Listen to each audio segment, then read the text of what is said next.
Hello साथियों, आज हम आपको अपने चैनल के माध्यम से बताएंगे जिला कोर्ट और हाई कोर्ट और माननीय सुप्रीम कोर्ट में कैसे प्रोसीडिंग होती है।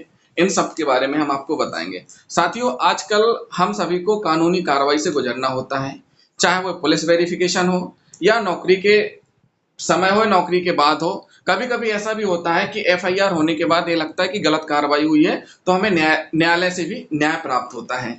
ऐसे में देखा जाए तो हमारे देश की जो न्यायपालिका है बहुत अच्छी है, और जो कार्रवाई होती है जिला जिला लेवल पे, फिर हाई कोर्ट और फिर सुप्रीम कोर्ट पे कार्रवाई होती है। इन्हीं सब मुद्दों पर आज हम बात करने जा रहे हैं माननीय हाई कोर्ट जबलपुर के युवा, जुझारू, मेहनती, लगनशील, अनुभवी अधिवक्ता श्री प्रणव शुक्ला जी से, जिनसे हम जानेंगे कि कोर्ट में कार्रवाई कैसे होती है।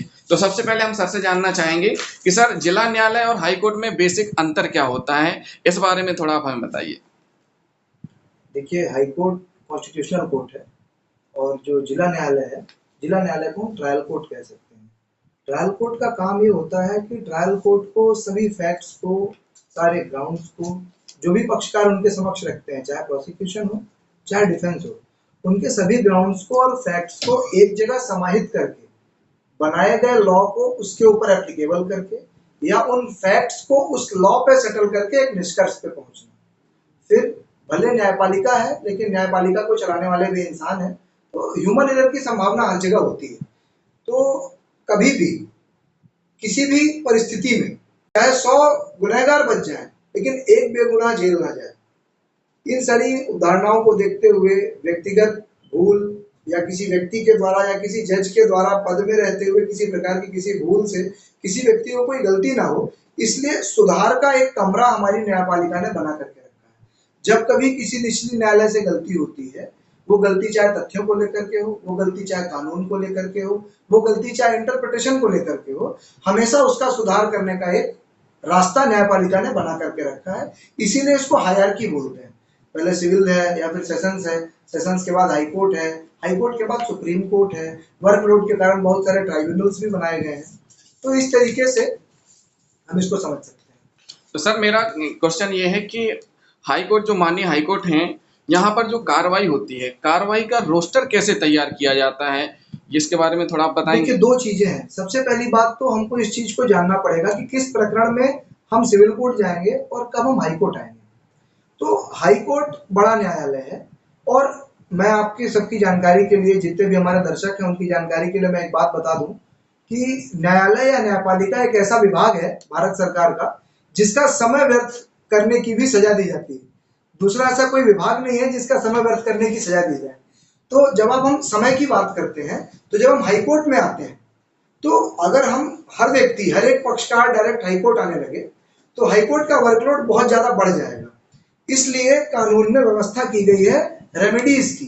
किस प्रकरण में कहाँ रेमेडी मिलेगी, कब हमको सिविल कोर्ट जाना है, कब हमको क्रिमिनल कोर्ट जाना है, कब हमको हाई कोर्ट जाना है। तो हाई कोर्ट में हम आते हैं बेसिकली फंडामेंटल राइट्स के वायलेशन के लिए, जिसके लिए हाई कोर्ट की स्थापना की गई है। हाई कोर्ट और सुप्रीम कोर्ट को कॉन्स्टिट्यूशनल कोर्ट कहा जाता है, क्योंकि जुडिशरी को प्रोटेक्टर ऑफ कॉन्स्टिट्यूशन कहा जाता है। हमारे संविधान की सुरक्षा की जिम्मेदारी माननीय न्यायपालिका की है। न्यायपालिका में बेसिकली सुप्रीम कोर्ट और हाई कोर्ट, क्योंकि जो निचली न्यायालय हैं, निचली न्यायालयों को बनाए गए कानूनों को इंटरप्रेट करके, सॉरी, बनाए गए कानूनों के हिसाब से मुकदमों पे न्याय निर्णय करना है। वह न्याय निर्णय सही है या गलत है, यह न्याय निर्णय हमेशा बड़े पीठ के सामने चैलेंजेबल होता है, जो कि हाई कोर्ट या सुप्रीम कोर्ट उसको अपने लेवल पे डिसाइड करती है। फिर आपका क्वेश्चन है रोस्टर को लेकर के कि रोस्टर कैसे डिसाइड होता है। हाँ। कभी भी किसी भी किसी भी हाई कोर्ट में या फिर हम कहें सुप्रीम कोर्ट में, जो चीफ जस्टिस होता है वो मास्टर ऑफ रोस्टर होता है। ये चीफ जस्टिस का प्रेरोगेटिव होता है, विशेषाधिकार, या ये उसी के डोमेन में है कि वो बेंचेस कॉन्स्टिट्यूट करेगा, वो बेंच को टाइप ऑफ केसेस डिवाइड करेगा। हम किसी हाई कोर्ट की बात करें, हाई कोर्ट में जो जजेस होते हैं उनमें भी सीनियरिटी होती है, कौन सा जज सीनियर है, कौन सा जज जूनियर है। फिर जब हाई कोर्ट का चीफ जस्टिस रोस्टर बनाता है, तो वो इस चीज को भी ध्यान में रखते हैं माननीय सारे जजेस कि जिस जज को हम जो रोस्टर दे रहे हैं, का मतलब ऑन द रिकॉर्ड ये बातें नहीं कही जा सकती, लेकिन ऑफ द रिकॉर्ड मेरा ऐसा मानना है, हालांकि मैं भी बहुत युवा हूं, मैंने अभी तुरंत तुरंत काम शुरू किया है, लेकिन एक्सपर्टाइज को देखते हुए कि कौन सा व्यक्ति किस काम को कर सकता है। इसके बाद एट द एंड हमारा मुख्य उद्देश्य है न्याय की प्राप्ति। न्याय की प्राप्ति के लिए पहले मुकदमों को कैटेगराइज किया जाता है। बेल हो गई, रिट हो गई, सिविल अपील्स हो गई, क्रिमिनल अपील्स हो गई। उसके बाद उनको बेंचेस कॉन्स्टिट्यूट करके बेंचेस के अकॉर्डिंगली डिवाइड कर दिया जाता है। इसमें किसी का कोई भी इंटरफेरेंस नहीं होता। ये totally under the domain of chief justice होता है। सर अभी आपने बताया बेंचेस होती हैं, तो सर ये सिंगल बेंच और डबल बेंच क्या होती है? डीबी का मतलब क्या होता है? डीबी का मतलब ये होता है कि जब कभी भी कोई ऐसा रोस्टर बना, रोस्टर बनने के बाद एज पर रोस्टर ये डिसाइड होता है कि कौन सा मैटर सिंगल जज के सुनने लायक है, कौन सा मैटर डबल जज या डिवीजन बेंच या जिनको आप डीवी बोलते हैं उसमें सुना जाने लायक है। मैं एग्जांपल देता हूँ बेल को लेकर के। एक बेल है, बेल में ऑफेंस ऑफ 420 मान लीजिए, आईपीसी 420 का ऑफेंस मान लीजिए, 7 साल की पनिशमेंट है। अब अवनेश कुमार की गाइडलाइंस है, नोटिस देके छोड़ने का प्रोविजन है, या 307 पुरानी वाली आईपीसी का मान लीजिए, नई वाली में शायद 109 है वो। तो इनके प्रोविजंस को मान लीजिए, इसमें 10 साल तक की सजा है। अब इसमें जब सजा पड़ने के बाद सस्पेंशन पे कोई भी पार्टी या कोई भी अपीलेंट हाईकोर्ट में आके क्रिमिनल अपील फाइल करता है, फिर सस्पेंशन फाइल करता है, उसकी सस्पेंशन सिंगल जज सुनता है, लेकिन वहीं पे सिंगल जज के बेंच के द्वारा सुनी जाती है। लेकिन वहीं पे जब 302 का मैटर हो, मर्डर का मैटर हो या हीनियस ऑफेंसेस का मैटर हो, तो वो मैटर कभी भी डीबी के सामने दिया जाता है। क्योंकि न्यायपालिका की एक अवधारणा है, न्यायपालिका की अवधारणा ये है कि किसी भी स्थिति में न्याय होना चाहिए। तो मौके किसी भी प्रकरण की गंभीरता को देखते हुए, किसी भी प्रकरण में तथ्यों को देखते हुए, this is the prerogative of the chief justice कि उस मैटर को सिंगल बेंच में रखे या डीबी के सामने रखे। तो अर्थात हम शॉर्ट में कह सकते हैं कि सिंगल बेंच का मतलब ये होता है कि जब न्यायाधीश एक रहते हैं उनको सिंगल बेंच की सुनवाई करते हैं, और जब उसी न्यायालय में, उसी हाईकोर्ट में जो न्यायालय कक्ष बटे रहते हैं उनमें अगर दो जज किसी मामले की सुनवाई कर रहे हैं मामले की गंभीरता देखते हुए, तो फिर डबल बेंच हो जाती है।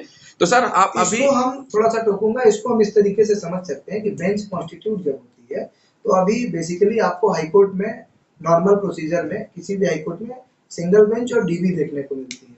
जब कभी किसी एक हाईकोर्ट की दो डीबी एक ही जजमेंट पे दो अलग अलग प्रकार के निर्णय दे देते हैं, जो अलग अलग जा रहे होते हैं, एक दूसरे को क्रॉस नहीं करते लेकिन अलग अलग जा रहे होते हैं, वहां एक लॉ का क्वेश्चन ऑफ लॉ तैयार हो जाता है। वो क्वेश्चन ऑफ लॉ फिर भेजा जाता है लार्जर बेंच, कॉन्स्टिट्यूशनल बेंच, जहां पे 3 जजेस और 5 जजेस की बेंच भी बैठती है। तो this is totally dependent on the issue कि इशू क्या है। जैसे अभी कुछ दिन पहले हमारे यहाँ अभी बैठी थी, मैं ऐसा बता सकता हूँ, अभी 16 तारीख को, नहीं 16 नहीं, अभी कुछ दिन पहले 12 या 13 तारीख को हमारे यहाँ कॉन्स्टिट्यूशनल बेंच बैठी थी, एमपी हाईकोर्ट में बैठी थी, ऐसे ही कुछ इश्यूज को लेकर। जी आगे पूछे। अभी आपने बताया जमानत को लेकर के, तो अगर अग्रिम जमानत लेनी है तो अग्रिम जमानत डायरेक्ट हाईकोर्ट आकर के लें कि पहले हमें जिला न्यायालय में आवेदन लगाना होगा? देखिए एज पर लॉ अगर आप जाएंगे तो सीआरपीसी हमको राइट दे करके रखा है कि एंटीसिपेटरी बेल, अग्रिम जमानत के लिए हम डायरेक्ट हाईकोर्ट आ सकते हैं। लेकिन अब एक ऐसी प्रथा है या ऐसा कह लें वकीलों के द्वारा, वो ये सोच करके चलते हैं कि अगर हमारे पास रेमेडी नीचे भी अवेलेबल है तो हम डायरेक्ट हाईकोर्ट क्यों जाएं। इस वजह से पहले वो नीचे की रेमेडी एग्जॉस्ट करते हैं, जब नीचे से रिलीफ नहीं मिलता तो वो हाईकोर्ट आते हैं।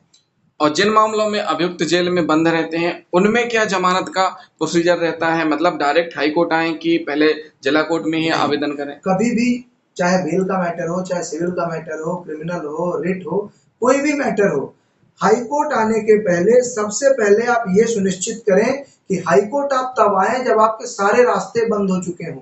कानून के द्वारा अगर एक भी रास्ता बचा है जहां आप जा करके अपना ग्रीवियंस रख सकते हो, तो आप हाई कोर्ट नहीं आए, क्योंकि एज पर लॉ ये प्रॉपर नहीं है। जो जमानत के लिए अपील लगाई जाती है उसको एमसीआरसी बोलते हैं, इसका मतलब क्या होता है? जमानत के लिए जो अपील लगाई जाती है उसको क्रिमिनल अपील बोलते हैं, सीआरए के नाम से रजिस्टर होती है वो, उसको क्रिमिनल अपील बोलते हैं। और इसके अलावा जो एमसीआरसी आप बता रहे हो, इसको बोलते हैं मिसलेनियस क्रिमिनल केस। हमारे यहाँ जो बेल रजिस्टर होती है या 482 पिटिशंस रजिस्टर होती हैं, ये क्रिमिनल ही केस है लेकिन मिसलेनियस केस के नाम से रजिस्टर होते हैं, because they are not named case. वो मिसलेनियस रूप से रजिस्टर किए जाते हैं, इसलिए उनको एमसीआरसी के रूप में रजिस्टर किया जाता है। ये सर एसएलपी क्या होती है सर? एसएलपी फाइल होती है सुप्रीम कोर्ट में। एसएलपी का मतलब है special leave petition. Special leave petition, चलिए फिर से मैं पुरानी बात पे आऊंगा, फिर से ध्येय वही है कि किसी भी स्थिति में अन्याय नहीं होना चाहिए।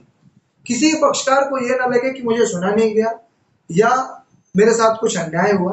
तो अगर वो सेशन से खुश नहीं है या सिविल कोर्ट से खुश नहीं है तो वो अपीलेट कोर्ट में जाएगा, वहां से खुश नहीं है तो वो हाई कोर्ट आएगा, और हाई कोर्ट में भी उसको ऐसा लगता है कि कोई एरर है लॉ का या फैक्ट का, तो सुप्रीम कोर्ट जाएगा, तो सुप्रीम कोर्ट उसको एसएलपी में जाना पड़ेगा। इसके बाद एक बात मैं और बता दूं, आजकल एक केस आया था रूपा हुर्रा वर्सेस अशोक हुर्रा, उसमें एक स्पेशल लॉ कह सकते हैं इनेक्ट हुआ था, उसको बोलते हैं क्यूरेटिव पिटिशन। वो एसएलपी से भी आगे की स्टेज होती है कि एसएलपी डिसमिस होने के बाद ऑन सर्टेन ग्राउंड्स अगर आपको ऐसा लग रहा है तो आप क्यूरेटिव पिटिशन भी मूव कर सकते हैं। अब सर जिला न्यायालय में जब कोई प्रकरण विचाराधीन है, जी ऐसे में कोई आवेदन प्रस्तुत किया जाता है अभियुक्त की तरफ से जी और उस आवेदन को न्यायालय के द्वारा निरस्त कर दिया जाता है, तो उसकी क्या प्रक्रिया रहेगी आगे सुनवाई की? देखिए, जिला न्यायालय में दो प्रकार के आवेदन दिए जाते हैं जब ट्रायल चल रही होती है। मैं अपन क्रिमिनल को लेकर के अगर हम बात करें तो जो आवेदन दिए गए हैं वो आवेदन प्रक्रियात्मक त्रुटि या प्रक्रियात्मक सुधार के लिए है, तथ्यात्मक त्रुटि या तथ्यात्मक सुधार के लिए है। तो जब बात प्रक्रियात्मक की है तो प्रक्रियाएं जो है वो कानून के द्वारा डिसाइडेड है, सीआरपीसी के द्वारा डिसाइडेड है। तो हो सकता है कि ट्रायल कोर्ट के द्वारा अपनाए जाने वाले किसी प्रोसीजर से आप खुश नहीं है, जैसे कि हम कहते हैं अवसर समाप्त करना बोलते हैं। तो जब कभी भी कोई ऐसी आवेदन ट्रायल कोर्ट के सामने लगती है जिससे कि आपके मामले पे तात्विक असर पड़ता है, तो उससे जस्ट सुपीरियर कोर्ट के पास हम उस आवेदन को चैलेंज कर सकते हैं। अब उस आवेदन को चैलेंज कौन सी प्रोसीडिंग में करें, ये डिपेंड करता है कि एप्लीकेशन कौन सी है एज पर प्रोसीजरल लॉ। अगर कोई एप्लीकेशन है जैसे ऑर्डर फ्रेमिंग चार्ज आप चैलेंज करते हो तो आप रिवीजन में चैलेंज करते हो। कई बार कुछ ऐसे ऑर्डर होते हैं जो 482 में चैलेंज किए जाते हैं। आप ऐसी कोई एप्लीकेशन लगाए, जैसे चार्ज डिलीट करने के लिए आपने एप्लीकेशन लगाई, तो या फिर आपने कोई एप्लीकेशन डॉक्यूमेंट इंपाउंड डॉक्यूमेंट मांगने के लिए एप्लीकेशन लगाई, अगर वो डॉक्यूमेंट आपको निचली न्यायालय नहीं प्रोवाइड करा पा रही है तो वहां पे आपको दो चीजें देखनी पड़ेगी कि जो आपका ऑफेंस है वो सेशन ट्रायल है कि मजिस्ट्रेट ट्रायल है। अगर आपका ऑफेंस सेशन ट्रायल है तो आप डायरेक्ट हाई कोर्ट आ सकते हैं, और अगर आपका ऑफेंस मजिस्ट्रेट ट्रायल है तो पहले आपको सेशंस में उस एप्लीकेशन के आउटकम जो जज का ऑर्डर है उसको चैलेंज करना पड़ेगा, उसके बाद ही आप हाई कोर्ट आ पाएंगे। और ये जो अपील करने का जो समय रहता है, एक बार आवेदन निरस्त हुआ या आवेदन स्वीकार हुआ, उसके अगेंस्ट हम माननीय हाईकोर्ट में अपील करना चाहते हैं, तो इसमें कोई समय अवधि दी गई है, कितने समय अवधि में अपील होनी देखिए, चाहिए? लिमिटेशन जो समय अवधि बोल रहे हैं उसको हम लिमिटेशन से समझते हैं। किसी भी आवेदन को या किसी भी प्रोसीडिंग को, किसी भी एप्लीकेशन को हाई कोर्ट में चैलेंज करने के लिए एक डेफिनेट लिमिटेशन पीरियड प्रेस्क्राइब किया गया है, और डेफिनेट लिमिटेशन पीरियड प्रेस्क्राइब करने के पीछे जुडिशियल इंटेंशन क्या है, इंटेंशन ऑफ लेजिस्लेचर क्या था, क्यों ये लिमिटेशन का पीरियड बनाया गया। लिमिटेशन का पीरियड इसलिए बनाया गया कि लिटिगेंट को कभी भी विजिलेंट रहना चाहिए अपने राइट्स को लेके, पहला। दूसरा, कहीं ऐसा तो नहीं कि आप इस कानून से अगर लिमिटेशन हटा दिया जाए तो आप उस आवेदन का फायदा उठा रहे हैं प्रोसीडिंग को डिले करने के लिए, लिंगर ऑन करने के लिए, तो कहीं आप लिंगर ऑन तो नहीं कर रहे हो, पहला। दूसरा, आप अपने राइट्स को लेकर के विजिलेंट हो कि नहीं, इन सारी चीजों की वजह से लिमिटेशन पीरियड लगाए गए हैं। लेकिन लिमिटेशन पीरियड अगर आप डिले हो जाता है आपका कोई भी एप्लीकेशन फाइल करने में या कोई भी प्रोसीडिंग इनिशिएट करने में, and if you are having sufficient cause for that, अगर आपके पास सफिशिएंट कॉज है, भाई किसी के घर में कोई बीमारी है, इकोनॉमिक प्रॉब्लम है, डॉक्यूमेंट्स नहीं मिल पाए या दूसरी कोई समस्या आ गई, इन कारणों की वजह से जब आप सेक्शन 5 की लिमिटेशन एक्ट की एप्लीकेशन लगती है, कोर्ट के पास पावर है, कोर्ट आपका डिले अगर उसको जस्टिफाइड लगता है तो वो कंडोम कर देगी। अब मान के चलिए ये तो उनके व्यक्ति के लिए हो गया, लेकिन अब जहां शासन अपील करती है अभियुक्त के किसी ऑर्डर के अगेंस्ट, तो शासन के लिए भी कोई टाइम बाउंड है? बिल्कुल बिल्कुल, लिमिटेशन पीरियड दोनों ही पक्षकारों के लिए है, चाहे सिविल में दोनों साधारण पक्षकार हो, या क्रिमिनल मामले में शासन हो, या क्रिमिनल मामले में अपीलेंट या अक्यूज्ड हो। उसके पीछे कारण ये है कि अब जैसे हमने कहा कि किसी व्यक्तिगत मामले में किसी व्यक्ति के साथ कुछ समस्या हो सकती है, कोई बीमार हो सकता है, तो आपके मन में यह प्रश्न उठा होगा कि शासन तो बीमार थोड़ी होगा। लेकिन क्या रहता है सर कि जब हम शासन की तरफ से देखें, शासन एक बहुत बड़ी चीज है, उसके पास बहुत से काम होते हैं, उसको बहुत सी फॉर्मेलिटीज करनी होती है, बहुत सी परमिशन लेनी होती है। जब सारी फॉर्मेलिटीज और परमिशन हो जाती है उसके बाद ही वो अपील कर पाते हैं। तो इसलिए लिमिटेशन का कानून सबके लिए एक है। विचारण जब चलता है कोर्ट में, ट्रायल चालू रहता है, उस समय हाई कोर्ट के द्वारा एडजन और स्टे की कार्रवाई की जाती है, तो इन दोनों में कोई अंतर है क्या, एडजन की देखिए कार्रवाई देखिए स्टे की? देखिए एडजर्नमेंट है प्रोसीडिंग को किसी भी कारण से आज वकील साहब अपीयर नहीं हो पा रहे हैं या उनके पास कोई दस्तावेज नहीं है या कोई भी ऐसी डिफिकल्टी है जिसकी वजह से मुकदमे को आज नहीं सुना जा सकता, कोई डॉक्यूमेंट फाइल हुआ वो रिकॉर्ड में नहीं आ पाया है, कुछ भी कारण हो सकता है, तो इस कारण से प्रोसीडिंग को एडजर्न कर दिया जाता है। लेकिन आपने जो बात कही स्टे की, तो जो बात स्टे टोटली डिफरेंट थिंग है। आप मेरे को ऐसा लग रहा है एडजमेंट और पास ओवर में डिफरेंस जानना चाह रहे हैं शायद।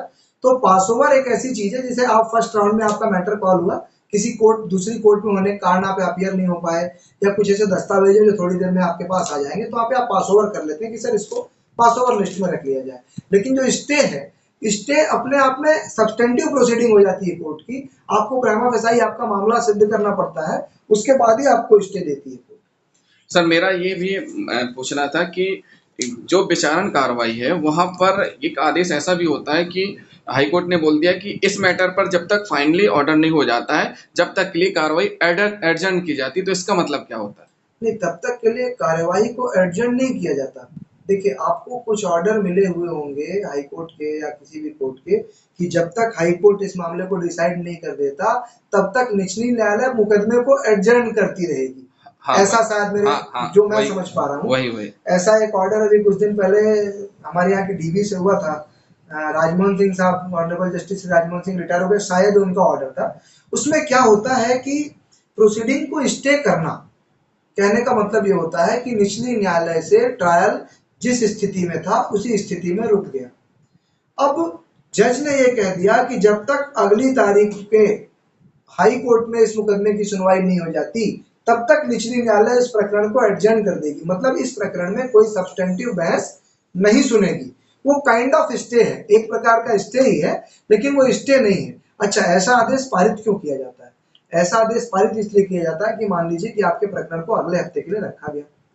अगले हफ्ते के लिए रखने के बाद क्या होता है कि अगले हफ्ते आप क्या कहते हो कि जज के सामने 70 या 75 मुकदमे लग गए उस बेंच में, अब आपका नंबर नहीं आ पाया, नंबर नहीं आ पाने के कारण आपका मुकदमा फिर एक हफ्ते के लिए बढ़ गया। इस बीच अगर सिर्फ नेक्स्ट डेट तक के लिए अगर स्टे दिया गया होता तो स्टे खुद से वैकेट हो जाएगा, खुद से वैकेट हो जाने में पक्षकार के हित बाधित होते हैं, इसलिए जजेस कई बार ऐसा ऑर्डर कर देते हैं कि जब तक हमारे यहाँ बहस नहीं सुन ली जाए तब तक आप एडजर्न करते रहोगे। अच्छा सर, ये माननीय हाई कोर्ट और सुप्रीम कोर्ट के द्वारा स्वतः संज्ञान लिए जाते हैं, हाँ तो ये स्वतः संज्ञान का मतलब क्या होता है? स्वतः संज्ञान, देखिए सबसे बड़ी बात फिर से मैं वही बात बोलूंगा, न्याय प्रभावित नहीं होना चाहिए।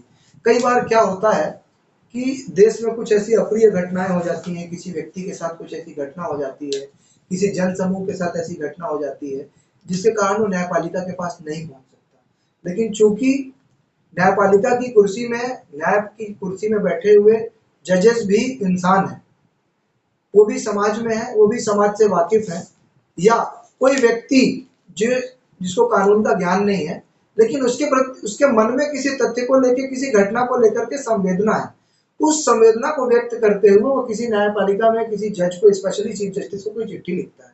चिट्ठी लिखने के बाद अगर उसको ये समझ में आता है, जज वो चिट्ठी को देखता है, उस मुकदमे को, सॉरी उस तथ्य को समझता है, उस तथ्य को समझने के बाद उसको ऐसा लगता है कि प्राइमा फेसाई इसमें सुनवाई की आवश्यकता है, इसमें न्याय की आवश्यकता है, तो वो न्याय के हितों को सुरक्षित करने के लिए स्वतः संज्ञान किसी भी प्रकरण में ले सकते हैं।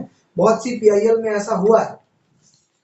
सर हमारा एक क्वेश्चन और है कि ये बंदी प्रत्यक्षीकरण याचिका जो होती है वो कब कैसे दायर की जाती है, इसके बारे में थोड़ा। जब याचिका हाई कोर्ट में आएंगे तो हाई कोर्ट को रिट कोर्ट कहा जाता है। रिट कोर्ट इसलिए कहा जाता है क्योंकि मैं शुरू में आपसे बताया था कि judiciary is the protector of constitution. अब प्रोटेक्टर ऑफ कॉन्स्टिट्यूशन कहने का मतलब हम इस भारत क्षेत्र में, भारत के राज्य क्षेत्र में रह रहे हैं, तो भारत के राज्य क्षेत्र में रह के हम भारत के समस्त कानूनों का पालन कर रहे हैं। तो जब हम भारत के राज्य क्षेत्र में रह के भारत के समस्त कानूनों का पालन कर रहे हैं, हम अपनी समस्त दायित्वों का पालन कर रहे हैं, नागरिक होने के नाते हम इनकम टैक्स दे रहे हैं, सारे टैक्सेस दे रहे हैं, तो जिस तरीके से एक पिता का या पालनकर्ता का अपने अधीनस्थों के प्रति कर्तव्य होता है, उसी तरीके से राज्य का कर्तव्य होता है कि राज्य क्षेत्र में रहने वाले प्रत्येक नागरिक के हितों की संरक्षण करे। अब कौन से हित? वो हित जो हमें संविधान के द्वारा दिए गए हैं। हमारे कॉन्स्टिट्यूशन में पार्ट 3 में फंडामेंटल राइट्स बताए गए हैं, जिसमें इक्वालिटी का राइट है, फ्रीडम का राइट है, और right to life and personal liberty है, एजुकेशन का राइट है, रिलीजन से संबंधित राइट है, बहुत सारे राइट्स हैं। जब कभी हमारे ये राइट्स वायलेट होते हैं, इन राइट्स के वायलेशन पे हम इन राइट्स के एनफोर्समेंट के लिए हाई कोर्ट आते हैं, तब हम आते हैं रिट में। जब हम रिट में हाई कोर्ट आते हैं तो ये समझ में आता है कि रिट क्या है, रिट कितने प्रकार की होती है। तो कॉन्स्टिट्यूशन में आर्टिकल 226 और आर्टिकल 32 में टाइप ऑफ रिट्स बताए गए हैं, 5 टाइप की रिट्स बताई गई है। उसमें भी जो आप हेबियस कॉर्पस का नाम दिए, उसमें हेबियस कॉर्पस है, प्रोहिबिशन है, सर्शियरी है, क्यू वारंटो है, मैंडमस है। ये अलग अलग प्रकार के रिट्स हैं, अलग अलग प्रकार के ऑर्डर पास करती है इन रिट्स के अंदर, लेकिन ये एग्जॉस्टिव नहीं है। इसके अलावा और प्रकार की रिट्स भी हो सकती हैं। आपका क्वेश्चन स्पेसिफिक बंदी प्रत्यक्षीकरण के लिए है। इसको सबसे इंपॉर्टेंट रिट कहा गया है, क्योंकि ये रिट किसी भी व्यक्ति की लाइफ और पर्सनल लिबर्टी से जुड़ी हुई है। कई बार क्या होता है कि, हालांकि अब तो ऐसा बहुत कम देखने को मिलता है, लेकिन पहले ये होता था कि पुलिस किसी व्यक्ति को डिटेन कर ली, उसको ले जाकर के कहीं ऐसे रखा हुआ है, उसको टॉर्चर कर रहे हैं, उसके घर वालों की कंप्लेंट नहीं लिख रहे हैं, उस व्यक्ति का उसके घर वालों को कुछ पता ही नहीं कि वो कहाँ है। या कोई थर्ड पर्सन आपके फैमिली के किसी मेंबर को या किसी महिला को या किसी को ऐसे डिटेन कर लिया जाए जिसके बारे में कोई खोज खबर नहीं हो रही है। आप पुलिस के पास जा रहे हो, आपको पुलिस नहीं सुन रही है। आप किसी अथॉरिटी के पास जा रहे हो, सुपरिटेंडेंट ऑफ पुलिस के पास जा रहे हो, आपको कोई नहीं सुन रहा है। लेकिन अब यहाँ पे किसी व्यक्ति की जो नहीं पाया जा सक रहा है, जो लापता है, जो गायब है, उस व्यक्ति की लाइफ और पर्सनल लिबर्टी पे थ्रेट है। तो यहाँ पे न्यायपालिका अपना दंडादेश देती है, वो हेबियस कॉर्पस की रिट इशू करती है अथॉरिटीज को कि ये आपका कर्तव्य है कि उस व्यक्ति को सशरीर इस न्यायालय के समक्ष उपस्थित किया जाए। हेबियस कॉर्पस को हम कहते हैं टू हैव द बॉडी, उस शरीर को, उस कॉर्पस को सशरीर, मतलब उस व्यक्ति को सशरीर न्यायालय के समक्ष उपस्थित किया जाए। आप इसको ऐसा कह सकते हो हमारे वकालत की भाषा में, ये रिटों में ब्रह्मास्त्र है जितनी रिट है। बिल्कुल सर।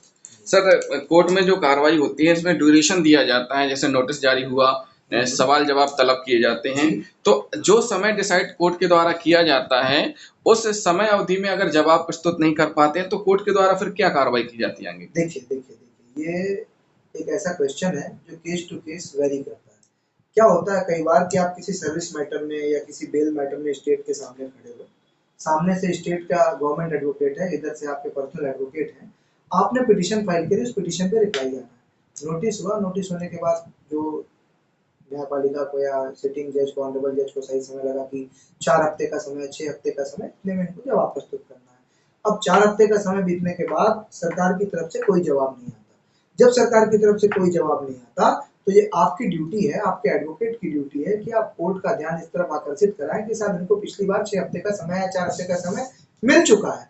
वहां पे कोर्ट गवर्नमेंट एडवोकेट से, ऑपोजिट पार्टी से, जिस किसी ने भी रिप्लाई फाइल नहीं किया है, ये प्राइवेट पार्टी को भी एप्लीकेबल होता है, कई बार हमको भी रिप्लाई देना होता है, तो कोर्ट उनसे ये पूछती है कि आप आज दिनांक तक जवाब फाइल क्यों नहीं कर पाए।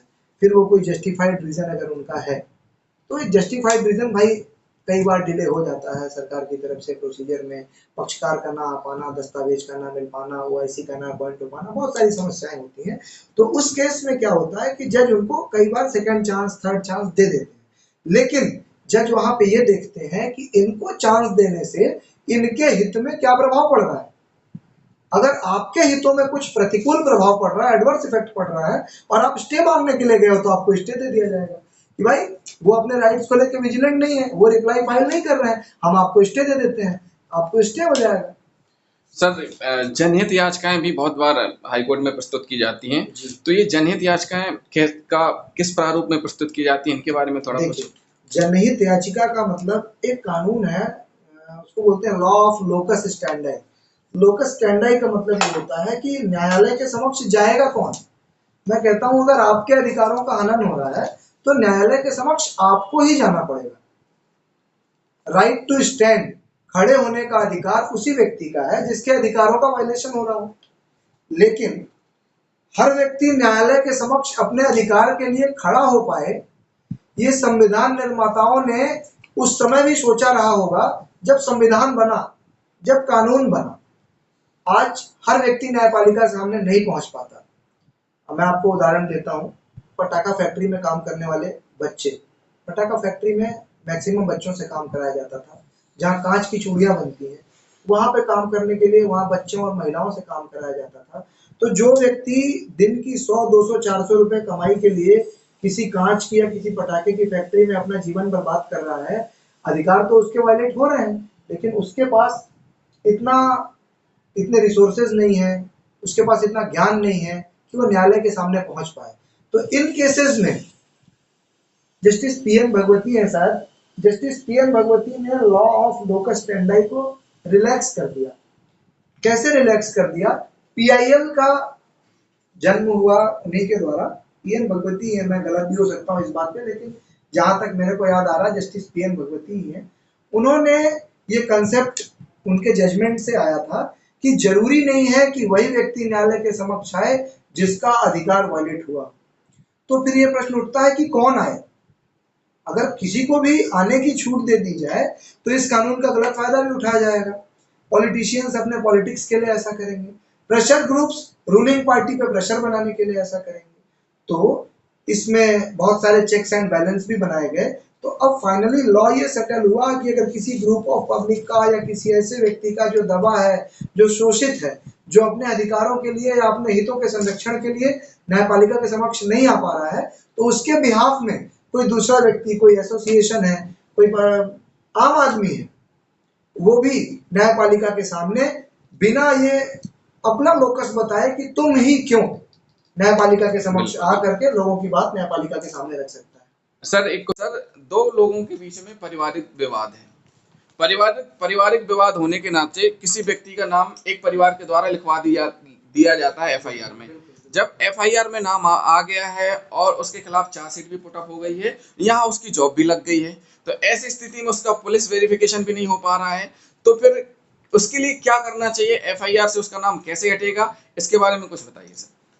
देखिए, कभी भी ये सबसे ज्यादा अगर देखने को मिलता है तो फैमिली डिस्प्यूट और मैट्रिमोनियल डिस्प्यूट्स में मिलता है। बहू गई या कोई महिला गई थाने में, एफआईआर करी कि भाई हमारे साथ क्रूएलिटी हो रही है, मारपीट हो रही है, और वहां पे दोनों ही पक्ष आवेश में रहते हैं। तो क्या करते हैं कि पति या पति पक्ष के उन दूरस्थ रिश्तेदारों का जो हमारे साथ नहीं रह रहे हैं, उनका भी नाम लिखवा देते हैं। बहुत प्रैक्टिकल प्रॉब्लम है, बहुत ज्यादा फेस की जा रही है। और ऐसे केसेस में सबसे ज्यादा दिक्कत आती है एस्पिरेंट्स को, जो तैयारी कर रहे हैं, जिनको कहीं नौकरी करनी है। तो इस केस में क्या होता है कि जब आपको डिक्लेरेशन देना पड़ता है कि क्या आपका कोई क्रिमिनल केस पेंडिंग है या भविष्य में भूत में कभी आपको किसी प्रकार की कोई सजा का सामना करना पड़ा है, तो इसमें वो झूठ भी नहीं बोल सकते, क्योंकि झूठ बोलना भी गलत है।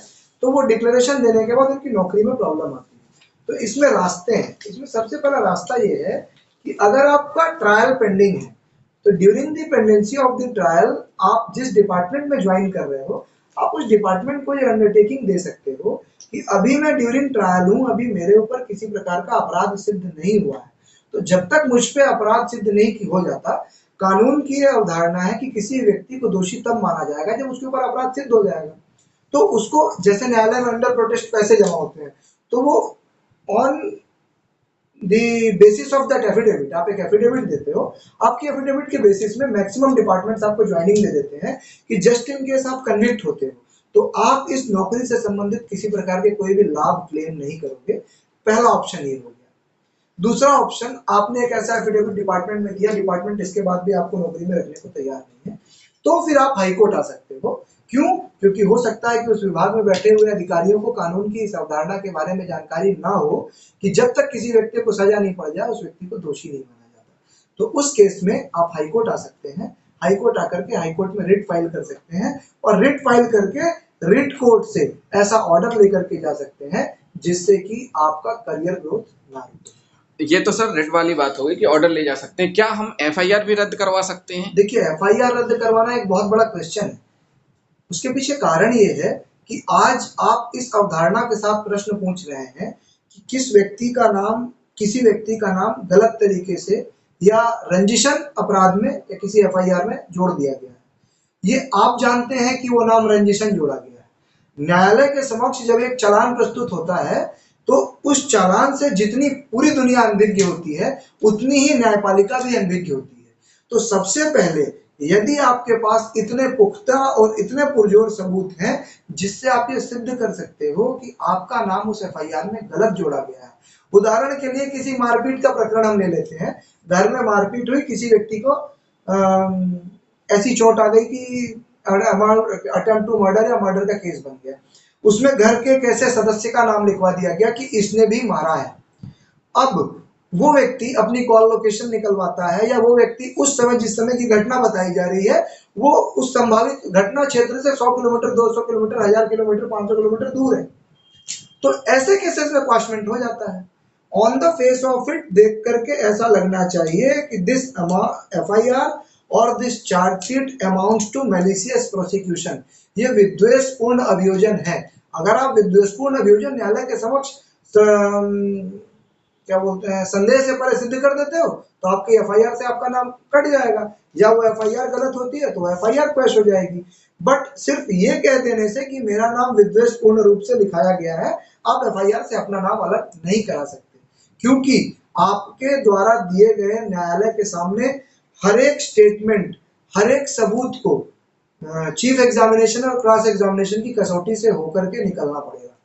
अच्छा सर, एफआईआर जब पुलिस स्टेशन में दर्ज होती है तो बहुत बार हम देखते हैं कि कुछ एफआईआर, कुछ सेक्शन ऐसा लग रहा है कि गलत लग गए हैं, तो उन कंडीशंस में सेक्शन हटाने के लिए चार्ज भी लग गए आपके उन्हीं सेक्शंस में, तो क्या प्रोसीडिंग अपनाई जाएगी? क्या उन धाराओं को हटाया जा सकता है?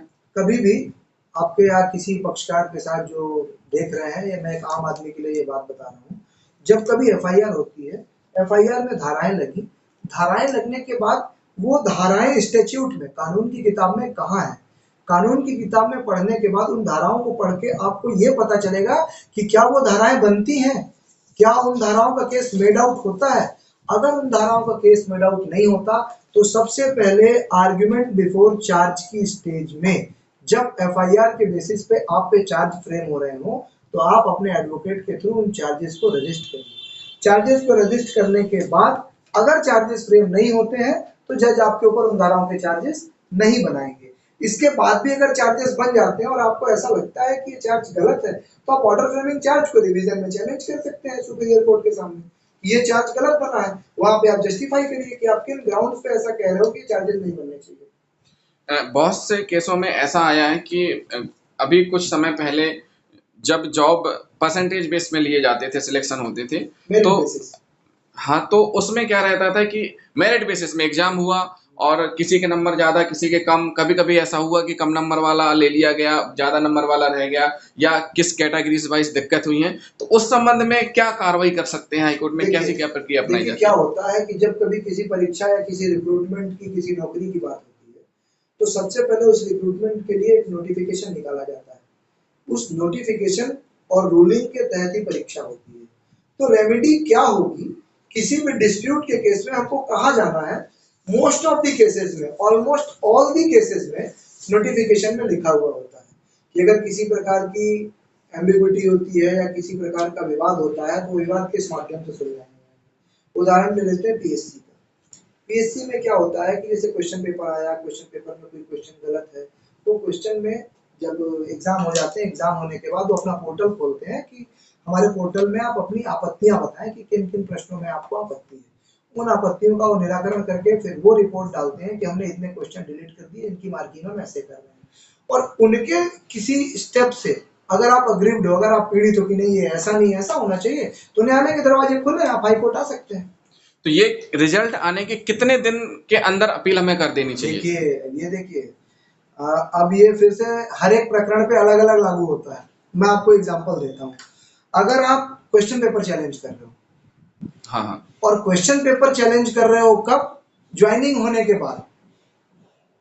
तो आपके पास डिले का सफिशिएंट कारण होना चाहिए कि आपने ये डिले क्यों करा। बिल्कुल बिल्कुल। अगर आप किसी एग्जामिनेशन का रूल चैलेंज कर रहे हो, मैं आपको एग्जांपल देता हूँ, एमपी का बहुत बड़ा मैटर हुआ था ये।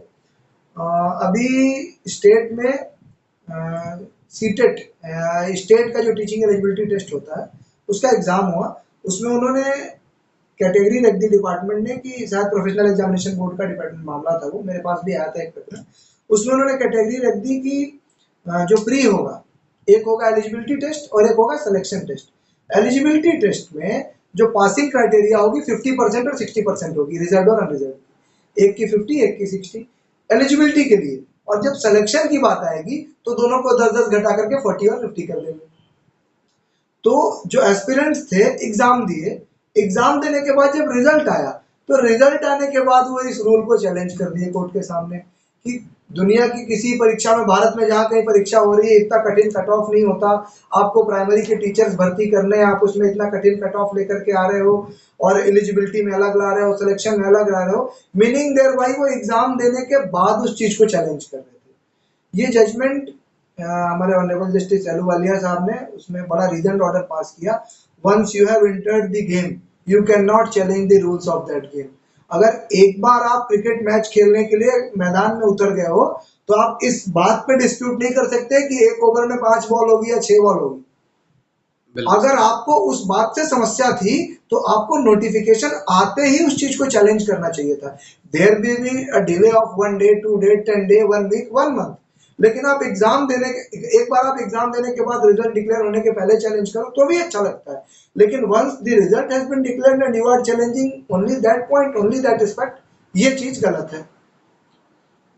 में क्वेश्चन एक और है कि सर्विस मैटर से लेकर के है कि कभी कभी हमें देखते हैं कि एक बार एफआईआर होती है, विचारण होता है और वहाँ सजा हो जाती है, या किसी अन्य आरोप में डिपार्टमेंटल इंक्वायरी के आधार पर उसको विभाग से निकाल दिया जाता है, तो उस संबंध में उसकी वापसी ड्यूटी पर कैसे होगी, इस संबंध में सर थोड़ा जानना था। देखिए, दो चीजें हैं। आपके ऊपर किसी भी शासकीय सेवक के ऊपर, जो सरकारी कर्मचारी है, उसके ऊपर एक एफआईआर होती है। एफआईआर होने के बाद क्रिमिनल केस की अगर हम बात करें, उसको तत्काल प्रभाव से या तो सस्पेंड कर दिया जाता है, तो कहीं और लाइन अटैच कर दिया, ट्रांसफर कर दिया, कुछ भी कर दिया, सस्पेंशन हो गया उसका। सस्पेंशन में उसका जो जीवन निर्वाह भत्ता है 25%, 50%, 75%, अलग अलग डिपार्टमेंट के अलग अलग रूल्स हैं, तो वो उसको मिलता है। इसके बाद आपका कहना है कि अगर उसे सेवा से निकाल दिया गया, हाँ तो सर। सेवा से दो स्टेज में निकाला जाता है। पहला, during the pendency of the trial, आपका ट्रायल चल रहा है, आपको तभी सेवा से निकाल दिया गया, या आपको सजा हो जाने के बाद आपको सेवा से निकाल दिया गया, दो चीजें हैं। तो अगर during the pendency of the trial आपको सजा सेवा से निकाला गया है, तो सेवा से निकालने का आधार वो क्रिमिनल ट्रायल नहीं हो सकता। अगर आप किसी विभाग में हैं तो आपकी विभागीय जांच की जाएगी, और विभागीय जांच में जब आपको दोषी पाया जाएगा, उस विभागीय जांच में पाए गए दोष के अनुसार जो सजा उपयुक्त होगी, विभाग आपको वही सजा देगा। हो सकता है आपकी वेतन वृद्धि रोकने की सजा हो सकता है संचयी प्रभाव से रोकने की सजा हो, या असंचयी प्रभाव से रोकने की सजा हो। अब इसमें एक बहुत मजेदार एस्पेक्ट ये आता है कि मान लीजिए आपकी डिपार्टमेंटल इंक्वायरी उन्हीं तथ्यों पे हो रही है जिन तथ्यों पे आपके ऊपर क्रिमिनल चार्ज है। पीसी एक बहुत बड़ा एग्जांपल है। कोई कर्मचारी किसी विभाग का है, पुलिस का कर्मचारी है या किसी पब्लिक डिपार्टमेंट का कर्मचारी है, उसे डिमांड ऑफ ब्राइब में, एक्सेप्टेंस ऑफ ब्राइब में पकड़ा गया। पकड़े जाने के बाद जो उसके डिपार्टमेंट के रेलेवेंट रेगुलेशंस है, उसके आधार पर उसको चार्जशीट दी गई। चार्जशीट करने के बाद सेम सेट ऑफ फैक्ट्स में उसका ट्रायल शुरू कर दिया गया कि भाई आपने लीगल ग्रेटिफिकेशन, या जिसको घूस कहें या जो कुछ भी उसका शब्द है, ब्राइब कहें, वो आपने एक्सेप्ट करा, इसलिए आपके ऊपर ये चार्ज है कि आपने ऐसा करके अपने पदीय कर्तव्यों का गलत निर्वहन किया या सही तरीके से निर्वहन नहीं किया, या आपने पद में रहते हुए जो आचरण किया, इस आचरण से विभाग की छवि धूमिल हुई, कुछ भी चार्ज आपके ऊपर लगाया गया। और ऐसा चार्ज लगाने के बाद आपकी डिपार्टमेंटल इंक्वायरी शुरू की गई। तो पहले ये था कि सेम सेट ऑफ फैक्ट्स पे डिपार्टमेंटल इंक्वायरी और क्रिमिनल ट्रायल नहीं किए जा सकते थे। इसके बाद बीच में सुप्रीम कोर्ट का जजमेंट आया कि एक ही फैक्ट पे डिपार्टमेंटल इंक्वायरी और क्रिमिनल ट्रायल चल सकता है। कैसे चल सकता है? क्योंकि एक इंक्वायरी है और एक ट्रायल है, एक कानून की प्रक्रिया है और एक डिपार्टमेंटल प्रोसीडिंग है। बिल्कुल सर। ये चलाया जा सकता है। फिर इसमें एक नई प्रॉब्लम इमर्ज हुई। प्रॉब्लम ये इमर्ज हुई कि मान लीजिए आपके ऊपर ट्रैप केस में ब्राइब एक्सेप्ट करने का आरोप है, और आपके डिपार्टमेंटल इंक्वायरी में आपके कंप्लेनेंट को भी गवाह बना दिया गया है, विटनेस बनाया गया है, और वही कंप्लेनेंट आपके ट्रायल में भी विटनेस है। तो जब उस कंप्लेनेंट को आप अपनी डिपार्टमेंटल इंक्वायरी के दौरान चीफ और क्रॉस एग्जामिन कर लोगे, तो चीफ और क्रॉस एग्जामिन में आप उससे वो सारे प्रश्न पूछ लोगे जो आपको उससे न्यायालय के समक्ष पूछने हैं, और वहां पे अभी आपकी चार्जशीट पेश नहीं हुई है या प्रोसीजर अभी वहां तक नहीं पहुंच पाया है। तो ऐसे केसेस में क्या होता है कि आपका डिफेंस डिस्क्लोज होता है।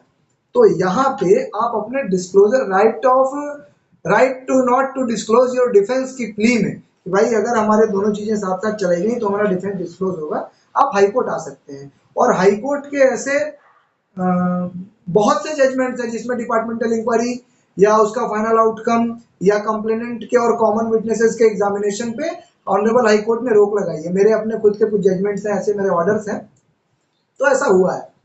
सर एक मेरा ये भी है कि जो क्रिमिनल केसेस के अलावा डिपार्टमेंट के द्वारा उनको अनुशासनहीनता के आधार पर जांच करने के बाद निकाल दिया जाता है, तो उनके लिए क्या बचता है रास्ता? हाई कोर्ट में कैसे उनको अपने देखिए, पक्ष रखना चाहिए? जब कभी किसी भी कर्मचारी के ऊपर अनुशासनहीनता या कोई डिपार्टमेंटल आरोप लगाया जाता है, उस आरोप को सिद्ध करने के लिए डिपार्टमेंटल इंक्वायरी की जाती है। बिल्कुल। हर एक कर्मचारी को ये चाहिए कि अपनी डिपार्टमेंटल इंक्वायरी को उसी तरीके से परस्यू करे जिस तरीके से वो क्रिमिनल ट्रायल को परस्यू करता है। उसके पीछे कारण लोग डिपार्टमेंटल इंक्वायरी में ऐसे ही साधारण सा जवाब बना करके दे देते हैं, लेकिन अब सुप्रीम कोर्ट की गाइडलाइन है, बहुत दिनों से सुप्रीम कोर्ट के ऐसे जजमेंट्स है जिसमें सुप्रीम कोर्ट का कहना यह है कि court can not interfere into the facts of departmental inquiry.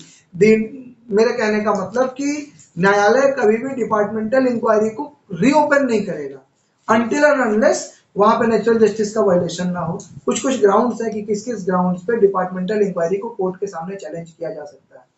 इसलिए कभी भी जो आपका डिपार्टमेंटल लॉ है, हर कर्मचारी को मेरा सुझाव है कि अगर उसको डिपार्टमेंटल चार्जशीट मिलती है तो डिपार्टमेंटल चार्जशीट को जितना अच्छे से हो सके उतना अच्छे से परस्यू करना चाहिए। जिस तरीके से आप कोर्ट का ट्रायल फेस करते हैं उसी तरीके से आपको डिपार्टमेंटल इंक्वायरी फेस करनी चाहिए। आप एडवोकेट से मदद लो, किताबों से मदद लो, किसी से मदद लो, लेकिन face your departmental inquiry just like the trial you are facing the trial.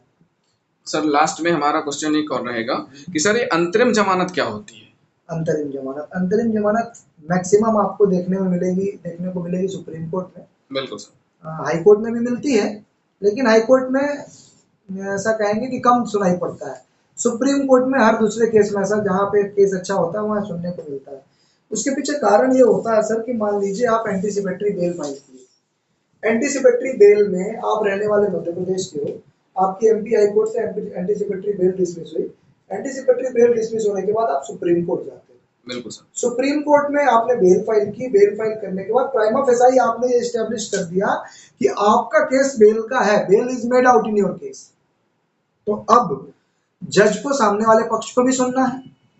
सामने वाला पक्ष आप ही के जबलपुर का एक थाना है जहां से डायरी वहां तक जानी है, वहां भी एक वकील को उस पूरे प्रकरण को तैयार करना पड़ेगा कि कहीं आप झूठ तो नहीं बोल रहे हो। लेकिन इस बीच अगर पुलिस ने आपको गिरफ्तार कर लिया तो आपका प्रकरण इन्फेक्शुअस हो जाएगा, वहां तक जाने की पूरी एक्सरसाइज व्यर्थ हो जाएगी और आपके न्याय के हित की रक्षा नहीं हो पाएगी। तो ऐसे केसेस में जहां सुप्रीम कोर्ट को यह लगता है कि prima facie the case is made out, इसको बेल दी जानी चाहिए, अगर इसको एंटीसिपेटरी नहीं दी गई तो इसके न्याय की रक्षा ना हो पाएगी, ऐसे केसेस में सुप्रीम कोर्ट स्टेट को या प्रोसिक्यूशन को ये डायरेक्शन देता है कि आप इतने दिन के अंदर इसमें अपने रिप्लाई के साथ, अपने ब्रीफ के साथ अपीयर हो। तब तक के लिए पुलिस को डायरेक्ट किया जाता है कि इस व्यक्ति को या इस एप्लीकेंट को इस क्राइम नंबर के रिस्पेक्ट में गिरफ्तार ना किया जाए। अगली तारीख में जब सुनवाई होगी, सुनवाई होने के बाद वो बेल कंटिन्यू भी हो सकती है, वो बेल उसी दिन अलाउ भी हो सकती है और वो बेल डिसमिस भी हो सकती है। तो interim bail means during the pendency of the main bail petition आपको गिरफ्तार ना किया जाए। और जिनको सर गिरफ्तार कर लिया जाता है, वो जेल में निरुद्ध है, उनको भी अंतरिम जमानत दी जाती है। तो वो अंतरिम जमानत कितने दिन की बात? जो जेल में निरुद्ध है, जेल में निरुद्ध दो प्रकार के लोग हैं, एक अंडर ट्रायल प्रिजनर्स है जिनको भी सजा नहीं पड़ी है, और एक जिनको सजा पड़ गई है। हाँ। तो इन दोनों के कानून अलग अलग है कुछ हद तक। जिनको सजा नहीं पड़ी है, कोई व्यक्ति जिसके ऊपर मर्डर का अभियोग है या रेप का अभियोग है या गबन का अभियोग है, वो जेल में है, उसको बेल नहीं मिली, during the pendency of the trial उसकी तबीयत खराब हो जाती है, उसको कोई ऐसी बीमारी हो जाती है जो कम्युनिकेबल है, बिल्कुल बिल्कुल, या उसको ऐसी कोई बीमारी हो जाती है जिसका ट्रीटमेंट जेल के अंदर रह करके नहीं हो सकता, या कुछ ऐसा हो जाता है कि उसके घर में किसी की डेथ हो जाती है, लास्ट रिचुअल्स के लिए उसको जाना पड़े, तो इस समय में उसको टेम्परेरी सस्पेंड किया जाता है उस बेल को। उसको इंटरिम बेल नहीं बोलते, उसको सस्पेंशन ऑफ जेल सेंटेंस बोलते हैं। सस्पेंशन ऑफ जेल सेंटेंस कब बोलते हैं? जब उसको सजा पड़ चुकी है, और अगर उसको सजा नहीं पड़ी है तो उसको टेम्परेरी बेल बोलते हैं, इंटरिम बेल नहीं बोलते। एंट्रिम शब्द से समझिए आप, एंट्रिम का मतलब किसी पेंडेंसी, किसी कार्रवाई की पेंडिंग रहने के दौरान उसी कार्रवाई में कोई आवेदन मूव किया गया कोई रिलीफ लेने के लिए। बिल्कुल जी। बहुत बहुत धन्यवाद सर आपका, आपने हमें इतनी महत्वपूर्ण जानकारी दी। आगे भी सर हम आपसे टाइम लेकर के ऐसी चर्चा करते रहेंगे। थैंक बिल्कुल यू सर। बिल्कुल स्वागत है सर। ओके।